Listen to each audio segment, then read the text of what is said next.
மாயிகா, UMNO அல்லது பரிசான் நேஷனலுடன் எதிரிகள் அல்ல என்று அதன் தலைவர் ஸ்ரீ விக்னேஸ்வரன் இன்று தெரிவித்துள்ளார். எனவே பரிசானில் மாயிகாவின் எதிர்காலம் குறித்து மேலும் அறிக்கைகளை வெளியிடுவதை தவிர்க்குமாறு தனது சக கட்சி தலைவர்களை அவர் வலியுறுத்தினார். கூட்டணி தலைமையுடன் பரிசானில் கட்சியின் எதிர்காலம் குறித்து விவாதிக்க விருப்பம் தெரிவித்த அவர், மாயிகா 60 ஆண்டுகளுக்கும் மேலாக கூட்டணியில் இருப்பதால் அவர்கள் எந்த நேரத்திலும் சந்திக்கலாம் என்று கூறினார். மாயிகா பரிசானில் இருந்து வெளியேற வேண்டும் என்ற கட்சி உறுப்பினர்களின் நோக்கம் கட்சியின் எதிர்காலத்திற்காக என்றும் விக்னேஸ்வரன் குறிப்பிட்டார். ஒரு முடிவு எடுக்கப்பட்டால் மாயிகா யாரையும் அச்சுறுத்துகிறது என்று அர்த்தமல்ல. மாயிகா ஒருபோதும் அப்படி இருந்ததில்லை. யாருடைய உணர்வுகளையும் புண்படுத்தும் நோக்கமும் மாயிகாவுக்கு இல்லை என்று ஸ்னார்ஹரியான் இன்று அவர் கூறியதாக செய்தி வெளியிட்டுள்ளது. மாயிகாவின் வியூக இயக்குனர் சிவராஜ், பரிசானின் இந்திய ஆதரவு சரிவுக்கு அம்னோ ஆட்சியில் இருந்த போது எடுத்த முடிவுகளே உண்மையான காரணம் என்று தெரிவித்திருந்ததை அடுத்து விக்னேஸ்வரன் இவ்வாறு தெரிவித்துள்ளார். இதனிடையே புதன்கிழமை அமர் ஜாகிர் ஹமீடி மாயிகா அதன் எதிர்காலம் குறித்து எடுக்கும் எந்த முடிவையும் ஏற்றுக்கொள்வதாக தெரிவித்தார்.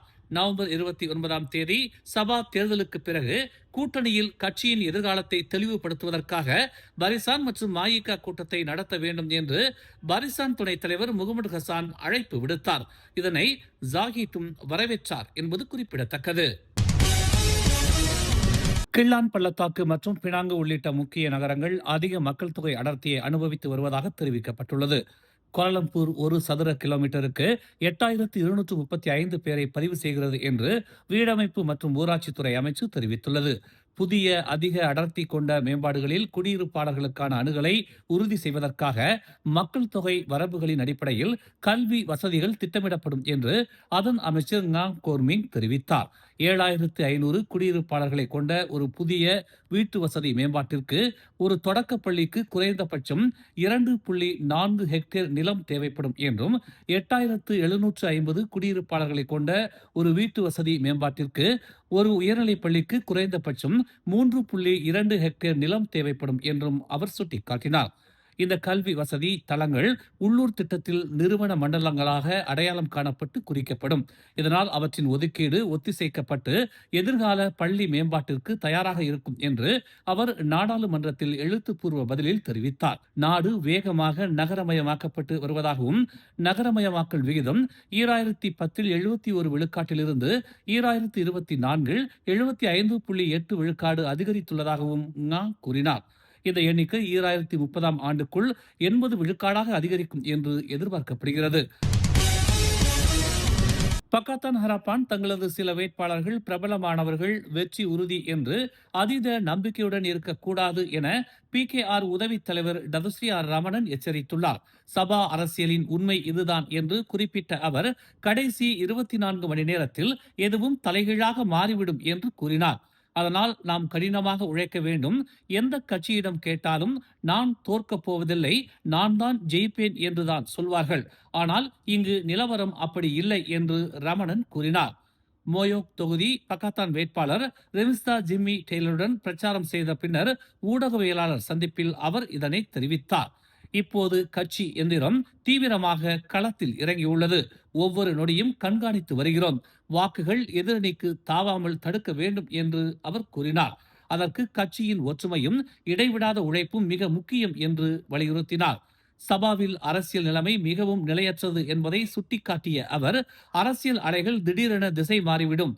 எனவே அதீத நம்பிக்கையை விட்டு காலூன்றி உழைக்க வேண்டிய நேரம் இது என்று கட்சி தொண்டர்களுக்கு அவர் அழைப்பு விடுத்தார்.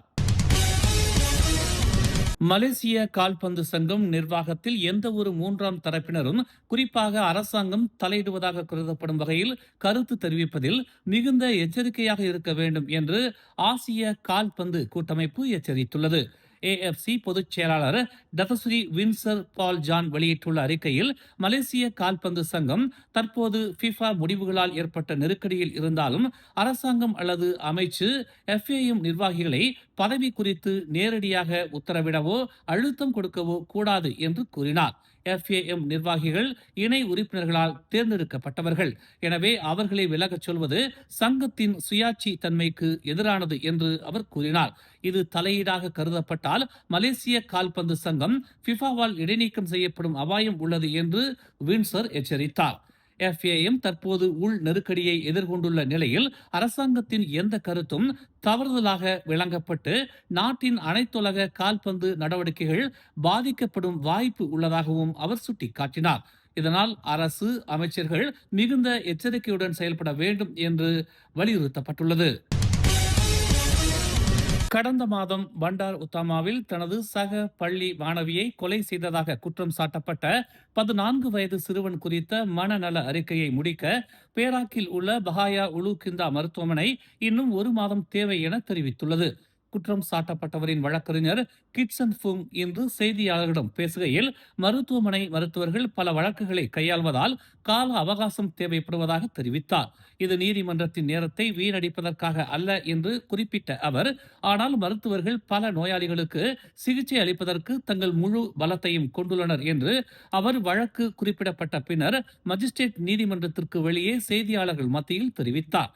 சம்பவம் நிகழ்ந்ததாக கூறப்படும் நேரத்தில் குற்றம் சாட்டப்பட்டவரின் மனநிலையையும் அவர் விசாரணைக்கு தகுதியானவரா என்பதையும் தீர்மானிப்பது மிக முக்கியமானது என்று கூறி அறிக்கையின் அவசியத்தை ஃபுங் வலியுறுத்தினார். அறிக்கையை தயாரிப்பதில் மருத்துவமனைக்கு உதவ சிறுவனின் குடும்பத்தினர் முழு ஒத்துழைப்பு அளித்ததாக அவர் தெரிவித்தார். நீதிபதி அமீரா ஷரியாட்டி ஜைனால் டிசம்பர் 19ஆம் தேதி அறிக்கையை சமர்ப்பிக்க உத்தரவிட்டார். கடந்த அக்டோபர் 14ஆம் தேதி காலை 9:20 மணி முதல் காலை 9:35 மணி வரை இங்குள்ள SMK பண்டார் உத்தாமா டாமன்சாராவில் உள்ள பெண்கள் கழிப்பறையில் 16 வயது பள்ளி தோழியை கத்தியால் குத்தியதாக சம்பந்தப்பட்ட மாணவர் மீது குற்றம் சாட்டப்பட்டது. கொலை குற்றத்திற்காக தண்டனை சட்டத்தின் பிரிவு 302 கீழ் குற்றம் சுமத்தப்பட்டது. கோலஸ்லாங்கூர் நகராட்சி மன்றமான MPKS கோலஸ்லாங்கூர் ஜெராமில் திங்கட்கிழமை மேற்கொண்ட ஒருங்கிணைந்த அமலாக்க நடவடிக்கையின் போது உரிமம் பெறாத 2 தொழிற்சாலைகளை ஒரு பயன்படுத்தப்பட்ட டயர் பதப்படுத்தும் ஆலை மற்றும் செங்கல் பதப்படுத்தும் ஆலையை கண்டறிந்தது. காலை 9 மணி முதல் பிற்பகல் 3 மணி வரை நடைபெற்ற இந்த நடவடிக்கையில் தேசிய நீர்ச்சேவை ஆணையமான ஸ்பான், சுற்றுச்சூழல் துறை, கோலஸ்லாங்கூர் மாவட்ட மற்றும் நில அலுவலகம், ஆயஸ்லாங்கூர் மற்றும் தனகா நேஷனல் பிரிகாட் உள்ளிட்ட தொழில்நுட்ப நிறுவனங்களுடன் பல்வேறு துறைகளைச் சேர்ந்த 42 பணியாளர்கள் ஈடுபட்டதாக MPKS தெரிவித்துள்ளது.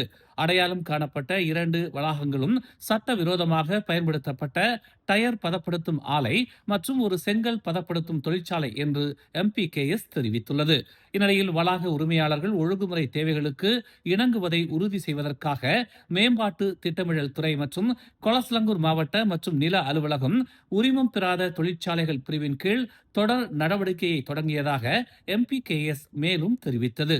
காம்பவுண்டுகள் மற்றும் அறிவிப்புகளுடன் ஸ்பானின் ஒப்புதலுடன் ஆயஸ்லாங்கூர் மூலம் நீர் மீட்டர்களை பறிமுதல் செய்தல் ஆகியவையும் இந்த நடவடிக்கையில் அடங்கும் என்று தெரிவிக்கப்பட்டுள்ளது. மேலும் செய்திகளை தெரிந்து கொள்ள தமிழ் மலர் இணையதளம், தமிழ் மலர் செயலி மற்றும் மலர் டிவி யூடியூப் சேனலை வலம் வாருங்கள். எங்களோடு இணைந்திருக்க மலர் டிவியை பதிவு செய்து கொள்ளுங்கள். உறவுகள் மகிழ்ந்திட விருப்பம் மற்றும் பகிர்வு சேவையை சொடுக்கிடுங்கள்.